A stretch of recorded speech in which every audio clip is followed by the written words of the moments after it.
কিশোরগঞ্জে টানা বৃষ্টিপাত ও উজান থেকে নেমে আসা ঢলের কারণে নদ নদীর পানি বৃদ্ধি অব্যাহত রয়েছে। গত ২৪ ঘন্টায় জেলার বেশ কয়েকটি পয়েন্টে পানি বাড়লেও ভৈরব বাজার পয়েন্টে কিছুটা কমেছে। রোববার বৃষ্টিহীন থাকলেও সোমবার মধ্যরাত থেকে আবারও শুরু হয়েছে বৃষ্টি।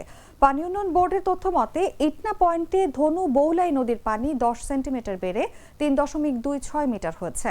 চামড়াঘাটে মেঘনা নদীর পানি ১৭ সেন্টিমিটার এবং অষ্টগ্রামে কালনী নদীর পানি ১৮ সেন্টিমিটার বৃদ্ধি পেয়েছে।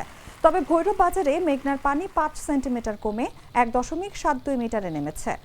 সব নদীর পানি এখনো বিপদসীমার নিচে থাকলেও বৃষ্টি ও ঢল অব্যাহত থাকলে পরিস্থিতির অবনতি হতে পারে বলে আশঙ্কা করা হচ্ছে।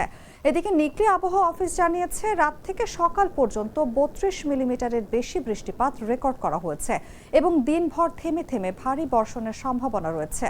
টানা বৃষ্টিতে মাঠে থাকা ধান ক্ষতিগ্রস্ত হচ্ছে। অনেক জায়গায় ধানে চারা গজিয়েছে ও পচন শুরু হয়েছে।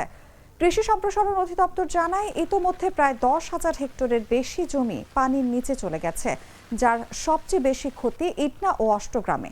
কৃষকদের দ্রুত ধান কেটে ঘরে তোলার পরামর্শ দেওয়া হয়েছে। পানি উন্নয়ন বোর্ড ও কৃষি অধিদপ্তর জানিয়েছে পরিস্থিতি নজরদারিতে রয়েছে এবং ক্ষতিগ্রস্ত কৃষকদের তালিকা তৈরির কাজ চলছে।